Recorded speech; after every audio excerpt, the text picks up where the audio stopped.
Kiekvieną kartą jūs padavinėjo pinigus, o jie nieko nemokėjo ir gaunasi ten skola minus 5000.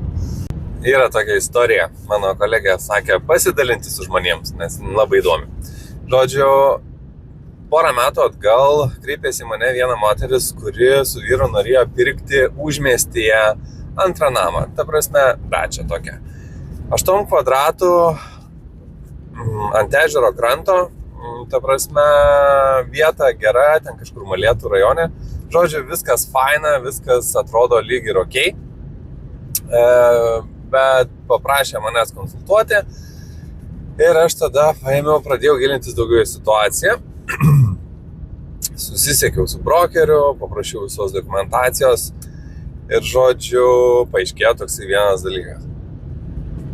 Stovi vienas gyvenamasis namas, 8 kvadratų, tada ūkinis pastatas, 8 kvadratų, kuris įrengtas kaip gyvenamasis, ir tada dar vienas pagalbinio ūkio 8 kvadratų, kuris įrengtas kaip gyvenamasis. Tai atrodo kaip ir viskas ale okei, ta prasme, nustatytos naudojamos tvarkos, legaliai gali nusipirkti kiekvieną iš namų, bet yra vienas bet. Komunaliniai mokesčiai visokie, elektra ir taip toliau. Kur čia šuo pakastas? Esmė yra tame, kad ant gyvenamojo namo yra adresas. Ir prie to adreso galima sudaryti elektros, sutartis, tiekimą ir taip toliau. Tada nuo to namo yra atšakos ir skaitliukai sustatyti, kurį namą benupirktum. Pagalbinio ūkio tu vis tiek žinosi, kiek tu sunaudoji elektros, viskas tvarkoj, bet kažkam turėsi paduoti pinigus. Nes tu elektros savo atskirai įsivesti negali, todėl kad sklypas yra vienas ir adresas yra vienas ir yra tik tais vienas gyvenamasis namas, nors realiai yra 3. Tai žodžiu, neapsigaukit su tokiais pirkiniais, dažniausiai jie būna biškutį, ta prasme, žiauriai geroj vietoj ir žiauriai gera kaina. Ir nesakau, kad visą laiką bus kažkokių tai kliurkų, bet šito atveju buvo. Reikėjo pasigilinti ir išsiaiškinti. Ir suma sumarum žmonės, kad ir galėjo klientė ir turėjo, imkim sakyti, finansų pirkti, nusprendė nepirkti to namo, kuris buvo pagalbinės paskirties, nes tiesiog rizikas, kurias būtų tekę prisimti, jinai įsivertino, kad jos yra per didelis.